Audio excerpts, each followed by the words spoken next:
युवराज ऐका ना आमचं. आता आम्ही काहीही ऐकण्याच्या मनस्थितीत नाही आहोत. असं काय करताय? आमचे बाबा जेवणाच्या ताटावर खोळंबले, तुमची वाट पाहताय. भूक नाहीये आम्हाला, पोट भरले आज. असं काय झालंय? असं सांगू तुम्हाला म्हणजे समजेल. तुम्हाला जटायू माहितीये? जटायू जटायू माहितीये. तो समजदार असतो, परोपकारी असतो.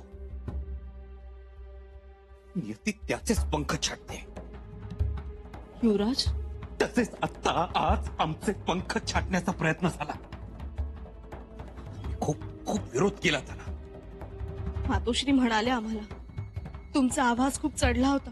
तुम्ही दोघंही पिता पुत्र एकमेकांचं ऐकूनच घेत नव्हता. आणि आबासाहेबांना तुम्ही पहिल्यांदा प्रत्युत्तर केलं. प्रत्युत्तर नव्हतं येसू, प्रत्युत्तर नव्हतं. ती केविलवाणी धडपड होती आमची, आमचा पंख वाचवण्यासाठीची. आम्हाला नियतीने उगारलेलं लखलखतं पातं दिसलं म्हणून घाबरून नको म्हणत होतो आम्ही. तो आमचा चढा आवाज नव्हता, आमचा आक्रोश होता. स्वतःला वाचवण्यासाठीचा बचाव होता तो. युवराज, आम्ही कशाला चढा आवाजात बोलू? अहो मग बाहेर. आज किंवा फार तर उद्या आम्हाला समजेल आमचा पंख कुठं आणि कधी छाटला जातो, किती क्रूरपणे छाटला जातो.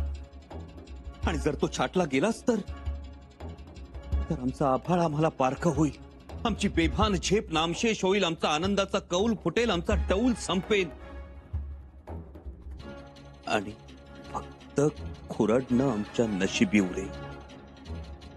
म्हणून आमचा आकांत. सगळं ठीक होईल. योगायोग बघाल, ज्या दक्षिणेच्या वाटेवर जटायूचा पंख छाटला गेला त्याच दक्षिणेच्या वाटेवर या संभाजीचा पंख छाटला जातो. वार झालाय, पिसातही घुसलाय आणि आमची मात्र धडपड चालली पंख तुटू न देण्यासाठी. पण तरी जर पंख तुटलाच तर एका पंखानिशी लढू, सगळी ताकद एकवटू. त्यावेळी आम्ही तुमचा पंख होऊ.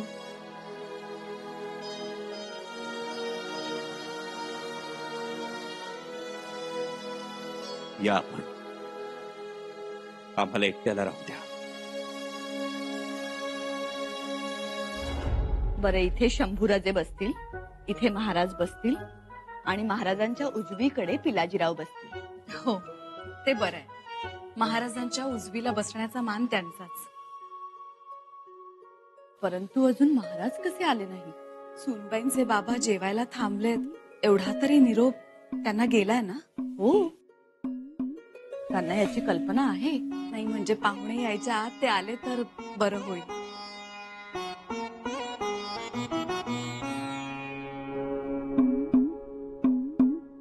अहो, काय हे, राहू द्या आता.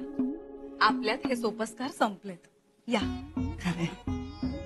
येसूबाईंचे बाबा आले. अगं बाई, मग कुठे आहेत? या ना. आज काय महाराजांची चावल लागली नव्हती, मग म्हणलं दरवाजातच थांबावं. महाराज येतील, आपण बसून घ्या. मी एकलाच? म्हणजे आमचं जावई बापू युवराज येतील ते. सुनबाई बोलवायला गेले. मोहिमेची एवढी धांदल उडते की विचारूच नका. शेवटच्या दिवसात कोणाला कोणाशी बोलायची सवडच मिळत नाही.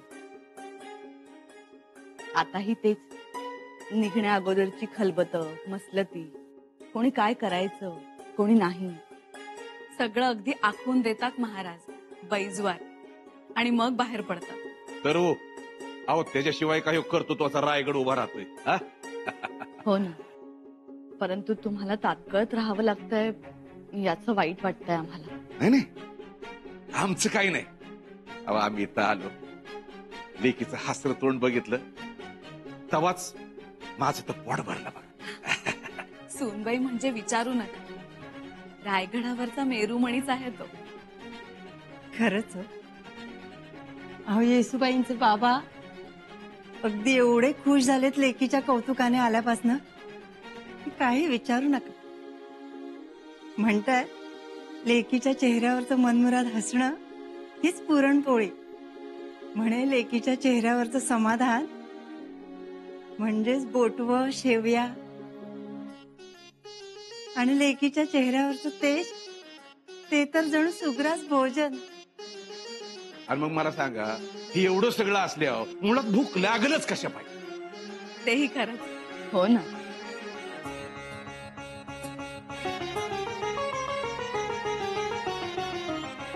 सुनबाई राहिल्या कुठे? येतील एवढ्यातच. येऊ द्या सावकाशी उद्या, नाहीतरी मला कुठं लगेच लढायला जायचंय. हा?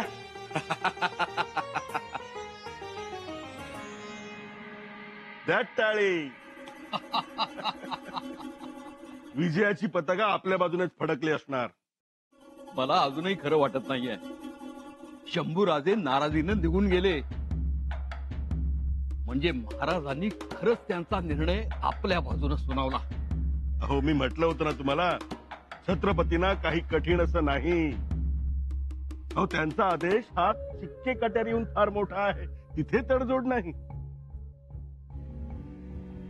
युवराजांना या निर्णयावर सहमत व्हावं लागणार. महाराजांच्या निर्णयापुढे नाती गौण आहेत. बरं झालं, सगळं आपल्या मनाजोगं झालं. तलवारी बनवल्या त्यांनी, चालवल्या आपण, जखमी झाले ते. याला म्हणतात मुत्सद्देगिरी. मला म्हटलं होतं ना, सगळं आपल्या मनासारखं होणार. अहो, आपण महाराजांना समजावलंच तसं होतं. शेवटी स्वराज्याचे सुरनीस आणि पेशवे यांच्या शब्दाला महाराजांच्या लेखी अजून तरी मान आहे.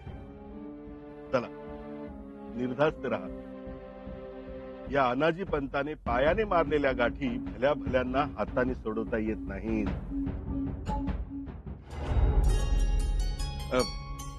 मसलती एकदम गहन चाललेल्या दिसतात. हा? हो ना.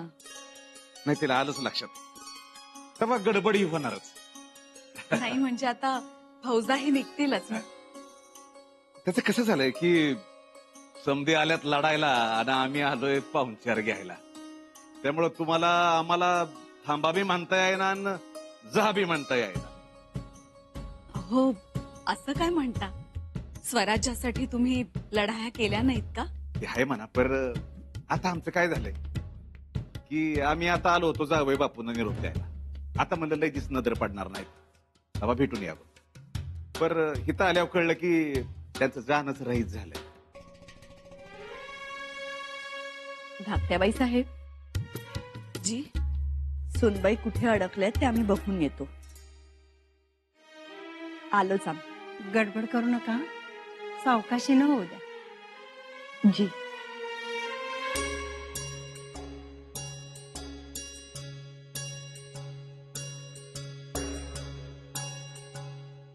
आता थोरल्या बाईसाहेब गेल्यात खऱ्या, पण आता तिथेच अडकून बसतील.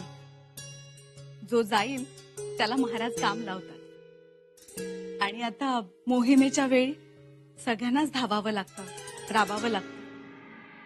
अहो, आमच्याकडेही तेच.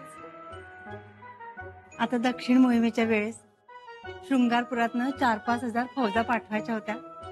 त्यावेळेस तर यांची केवढी धावपळ झाली. तरी तिथं माझ्या हाताची 4 पोरं, गणूजी, संभाजी, वाघोजी आणि कान्होजी, तरी येळत काम उरकत नव्हतं. आणि इथं तर महाराजांच्या हाताशी एकटं युवराज. अहो, एकटं असलं म्हणून काय झालं, पण कामाचा झपाटा 100 माणसांचा. तेवढं मात्र खरं.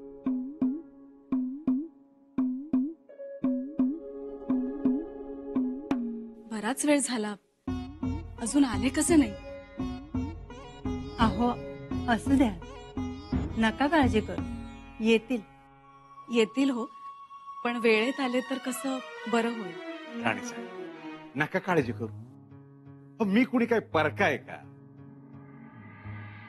आम्ही येणार नाही, आम्हाला भूक नाही.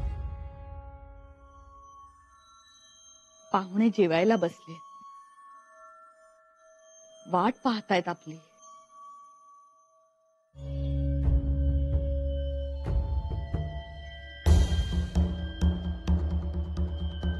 महाराज, बरं दिसत नाही हे. आपल्या पंक्तीला बसायला मिळेल म्हणून केवढे खुश झालेत ते. शिवाय इवाई ते. आपल्यावर त्यांचा मोठा लोभ. आणि आपण जर होय नाही केलं तर ताटावर बसण्याजोगी आमची आता मनस्थिती नाही. आता जे घडलं, शंभूराजांनी ज्या प्रकारे आम्हाला प्रत्युत्तर केलं, ज्या प्रकारे आमच्यावर आवाज चढवला, आमच्या जिव्हारी लागलाय. जेवायची अजिबात इच्छा नाही. परंतु आपल्या घरातल्या गोष्टी तो घरातल्याच गोष्टी आहेत, पण तुम्हाला तरी पटल्या का त्या? ऐकलं ना तुम्ही कसे बोलले ते असं बोलतात? रागाच्या भरात बोलले असते. एरवी समजूतदार आहेत, हवे आहे आपल्याला. आपला एकही शब्द खाली पडू देत नाही. आज मात्र पडला, आणि आम्हाला हे अपेक्षित नव्हतं. शूर आबांचा शूर बच्चा आज आमच्याशी भांडला. शंभूराजांनी हे चांगलं केलं नाही. आम्ही समजूत काढू त्यांना. हो हो, तुम्ही समजूत काढाल, ते समजूनही घेतील, पण आमच्या जिव्हारी झालेली जखम भरून निघेल. महाराज, राणी साहेब, त्या औरंगजेब बादशाहच्या दरबारी त्यांनी आमच्या समोर डोळे वटारून पाहिलं तेव्हा तिथल्या तिथे जबाब दिला होता आम्ही त्यांना. आणि आज आमच्या महालीच आम्हाला शांत बसावं लागलं. मनुष्य जन्माला घातलेल्या अपत्यासमोर इतका हतबल का होतो? का ऐकून घेतलं आम्ही सगळं? का तिथल्या तिथेच सुनावलं नाही त्यांना? आणि आमचा आदेश धुडकारून लावावा असं आम्ही बोललो तरी काय राणी साहेब? शंभूराजे जर आमच्या समोरच असं वागतील तर आमच्या माघारी या रायगडाचं काय करतील?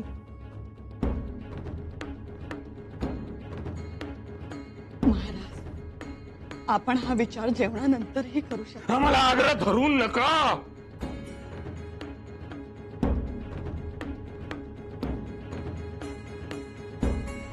घरातल्या गोष्टी पाहुण्या रावळ्यांपर्यंत जातात. हे बरं दिसत नाही. ते जसे येसूबाईंचे वडील आहेत तसेच आपल्या राजकुवरचे सासरे आहेत.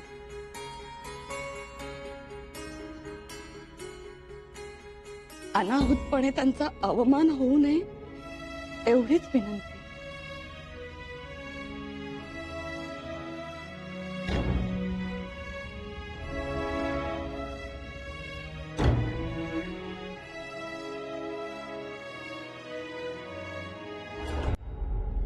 बराच उशीर झाला.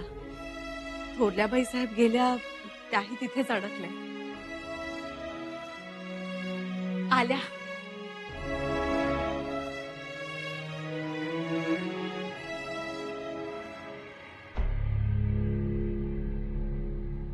एवढा उशीर? काय झालं? येतायत? नाही म्हणाले ते. मसलती सुरू आहेत. महत्वाचे निर्णय घेतायत महाराज. महाराज म्हणालेत की पाहुण्यांना तिष्ठत ठेवू नका. म्हणून म्हणतोय आपण जेवून घ्या. आम्ही वाढायला सुरुवात करतो. धाकट्याबाई साहेब, आलंय ना लक्षात? नाही म्हणजे ते दोघं येणार आहेत म्हणून इथं खरं आलो. नाहीतर तशी मला काही एवढी भूक नव्हती. हो, नाही, असं नका करू. आपण वेळेत जेवून घेऊ. या दोघांच्याही भरोश्यावर राहिला तर आपला उपवास घडेल. आणि मग पाहुणे उपाशी ठेवले म्हणून महाराज आम्हाला बोल लावतील. पण मसलत संपली आहे ना? उशिरा. धाकट्याबाई साहेब, अहो यांचं कधी काही संपतं का? ही मसलत झाली की ती मसलत. हा खलबतखाना झाला की तो खलबतखाना. न्याहारीच्या वक्ताला न्याहारी नाही, जेवणाच्या वक्ताला जेवण नाही. आता 3दा निरोप पाठवला. महाराज येतायत म्हणतायत पण आले नाही.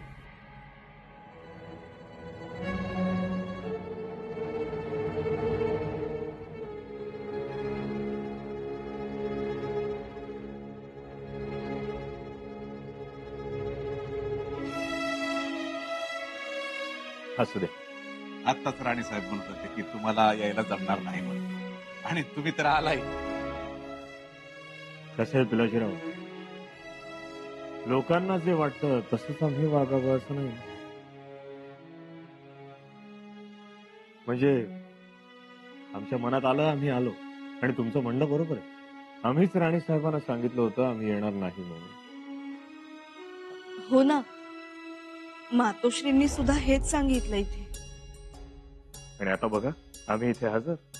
सुनबाई, तुमच्या पिताश्रींबरोबरची पंगत आम्ही काय सोडतोय काय? खरं म्हणजे हा तर आमचाच बहुमान. काय महाराज, अहो तुमच्या पाठाला पाठ लावून जेवायला मिळणार हे आमचं भाग्य. अहो म्हणून तर एवढ्यासाठी मी खोळंबून बसलो. म्हटलं आज काही झालं तरी हे सहभोजनाचं पुण्य आपल्या पदरात पाडायचंच. या बस.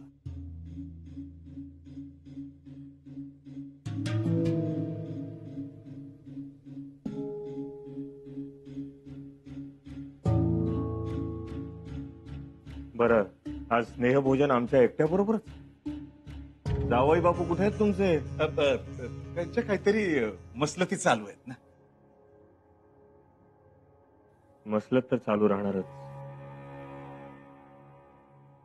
सुनबाई, शंभूराजांना बोलवून घ्या. त्यांना म्हणावं हातात जी कामं असतील ती सोडा आणि तातडीनं या. आम्ही जेवायला बोलवलंय सांगा. परंतु आबासाहेब, आम्ही आत्ताच जाऊन आलो. मग नाही म्हणाले ते. बघा, नाही तर नाही म्हणतील आणि परत येतील ते. पिलाजीराव, नाही म्हणतील आणि येतील ते आम्ही, आणि नाही म्हणतील आणि नाहीच येणार ते शंभूराजे. सुनबाई, बोलवा त्यांना. येतील ना ते? आम्ही बोलावलंय असं सांगा. जी आबासाहेब.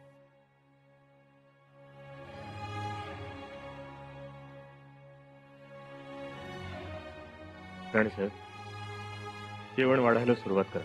शंभूराजे येतील. जी. आम्ही येणार नाही. येणार नाही म्हणजे नाही येणार. तुम्ही निघा इथून. शिवराज्ञी, आम्ही खूप थकलो आहोत. आम्हाला एकांत हवा. तुमच्या पिताश्रींना सांगा त्यांनी जेवून घ्यावं. आबासाहेबांनी बोलवले.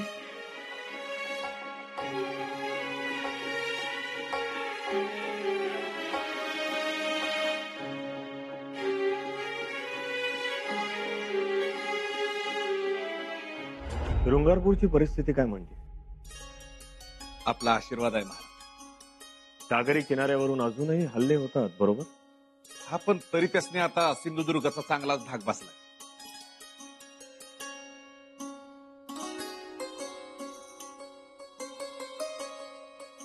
त्या शंभूराज,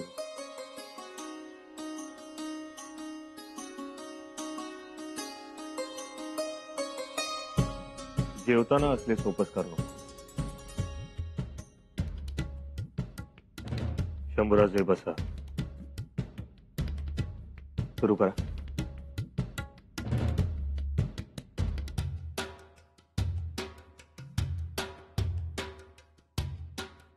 बरं, एकटेच आलात?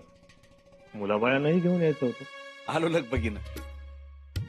बाकी शृंगारपूर आता बघण्यासारखं असेल. नजर पाहिजे. ज्याच्याकडे नजर आहे अहो त्याच्यासाठी सौंदर्याची मेजवानीच. आणि कवींना? अहो कवी कलाकारांसाठी तर पर्वणीच.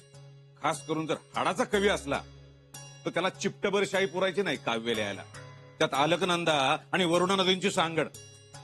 पावसाळ्यात नुसतं सगळीकडे नदी नाले, जणू काही नागिनीच्या पिल्लांची सगळीकडे वळवळच.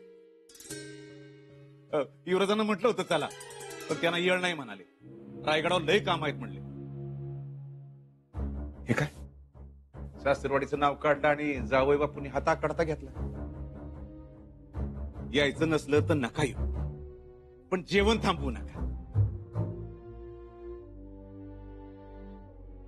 जेवणही थांबवणार नाही आणि शृंगारपूरलाही येतील लाज नाव दे.